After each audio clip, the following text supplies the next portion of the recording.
New York JFK International Airport, 11:30 a.m., Wednesday morning. A flight from Antwerp, Belgium has just landed. On board is David Chen. He's a diamond trader. For the past 20 years, he's been buying and selling diamonds across the world. High-end stones, rare gems, million-dollar deals. He's done this hundreds of times before. He knows the business inside and out. But today is different. Today, something in his carry-on bag is about to trigger one of the biggest customs investigations the airport has ever seen. David walks through the terminal with the confidence of someone who has made this journey countless times. He's calm. He's relaxed. He's not nervous. Why would he be? He's done everything right. Or at least that's what he tells himself. He's carrying a leather briefcase. Not large. Not suspicious looking. Just a regular business briefcase. The kind any businessman would carry. Inside that briefcase are diamonds. Raw stones. Uncut gems. Approximately $3 million worth of diamonds. But here's the problem. The diamonds aren't documented. They're not registered. They're not declared. They're traveling in his briefcase like they're just paperwork or business files. And David is about to walk through customs like he's carrying nothing of value at all. He doesn't know it yet, but his entire life is about to change. Officer Marcus Johnson is working customs at JFK that morning. Marcus has been with customs for 15 years.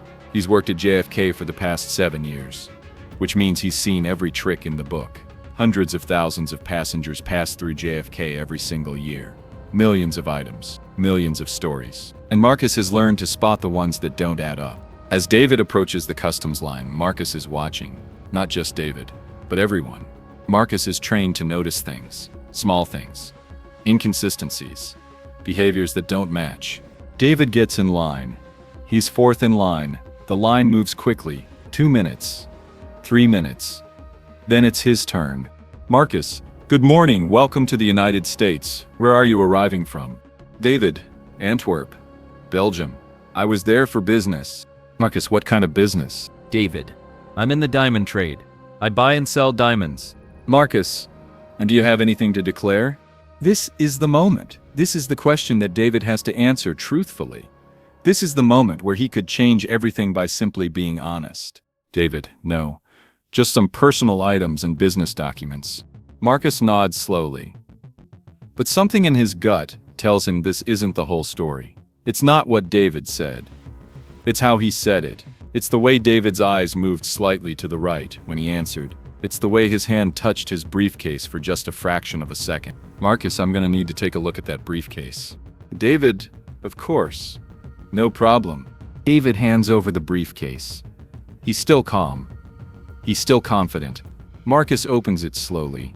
He sees what he expects to see. Business cards. Invoices. Some papers related to diamonds. Nothing that immediately screams smuggling. But then Marcus notices something. There's a false bottom in the briefcase. A hidden compartment. The kind of thing that people use to hide things. Marcus, Mr. Chen, I'm gonna need you to come with me. David's face changes. Suddenly he's not so confident anymore. They walk to the secondary inspection area. It's a room in the back of customs where they do more thorough searches. It's where things get serious. Marcus, I want you to open this briefcase and show me everything that's in it. David, I already did. It's all there. Marcus, Mr. Chen, I saw a false bottom. I want you to open it. David hesitates. Just for a moment. But Marcus sees it. And in that hesitation, Marcus knows there's something wrong.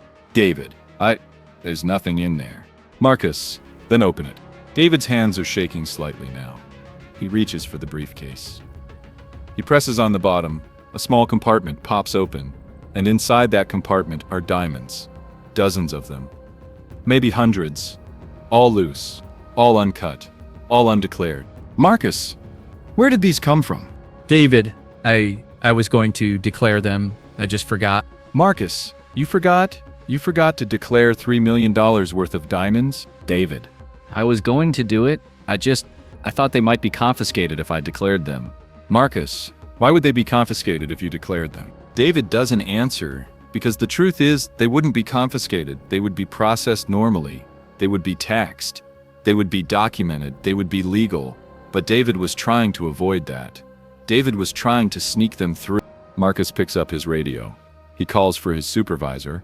Officer Sarah Williams. Sarah has been working customs for 18 years. She's investigated hundreds of smuggling cases. She's a veteran. She's seen it all. When Sarah arrives and sees the diamonds, her expression doesn't change. She's professional. She's calm.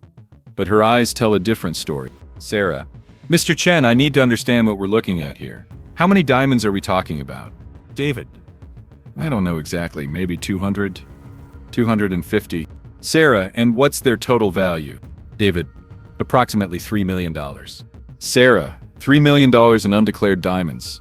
In a false compartment in your briefcase. David, I was going to declare them. Sarah, you were going to declare them after you got through customs. That's not how this works. You declare them before you go through. You declare them when you arrive.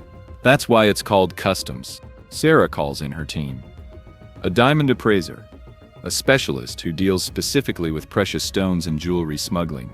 They want to understand exactly what they're dealing with. The appraiser examines the diamonds carefully. Under magnification. Under UV light.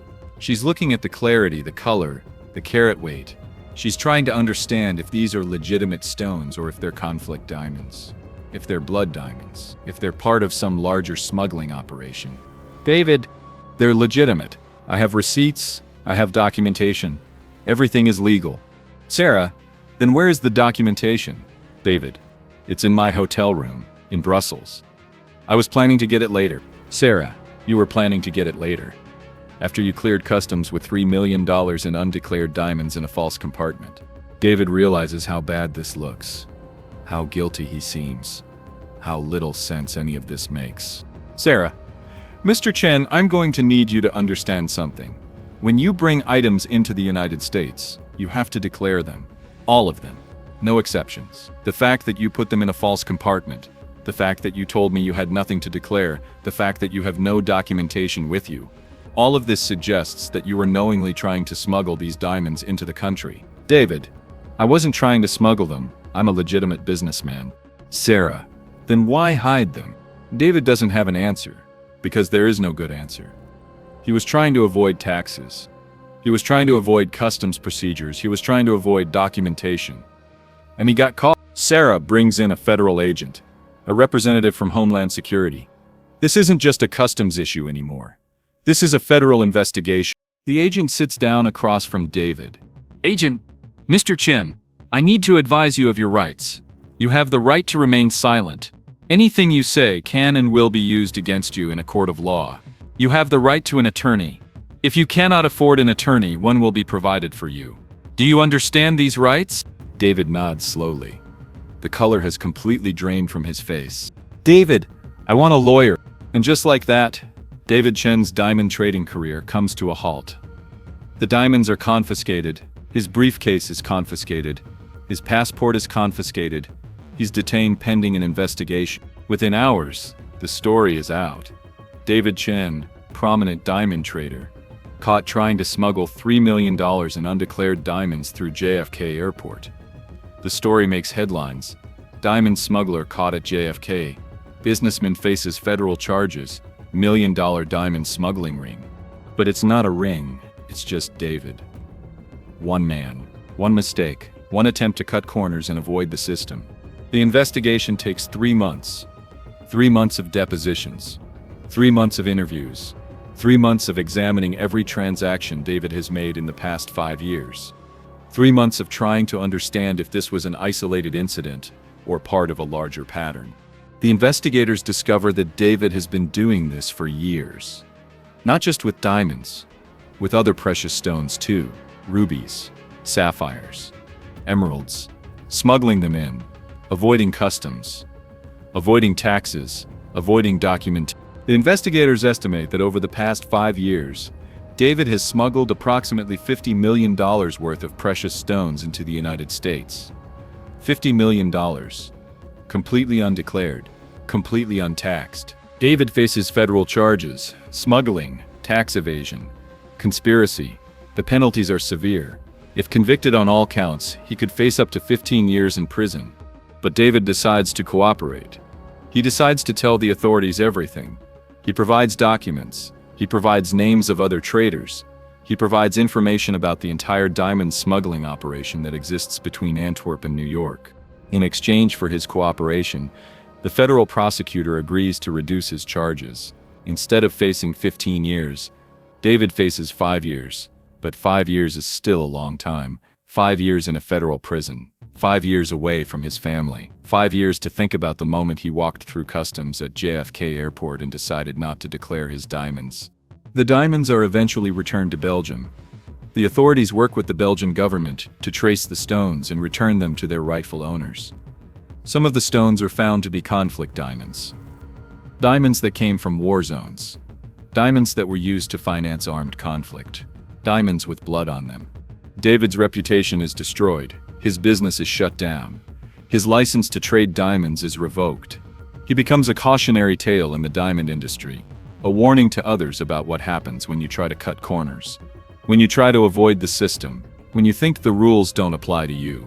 5 years later, David is released from federal prison. He's a changed man. He's older. He's humbler. He's learned his lesson in the hardest way possible. He writes a book about his experience, about the diamond smuggling operation, about the consequences of greed, about what it costs to break the law. The book becomes a bestseller in business circles. It's required reading in business schools. It's used to teach ethics courses. David speaks at universities. He speaks at business conferences. He tells his story. He warns others. He explains how easy it is to cross the line, how easy it is to convince yourself that what you're doing isn't really that wrong, how easy it is to rationalize breaking the law when you've done it so many times before. And every time he tells the story, he comes back to that moment at JFK airport. That moment when Officer Marcus Johnson asked him if he had anything to declare. That moment when David chose to lie instead of telling the truth. That moment when David's entire life changed. He looks directly at the audience and says, "That one moment, that one decision, that one lie, it cost me everything, and I would give anything to go back in time and tell the truth." The crown sits in Kevin's apartment, but David Chen sits in a modest apartment in Queens. He works as a consultant now. He helps legitimate businesses navigate customs regulations. He helps people understand the importance of following the law. He wears a simple chain around his neck. Not gold, not diamonds, just silver. A reminder of what he lost.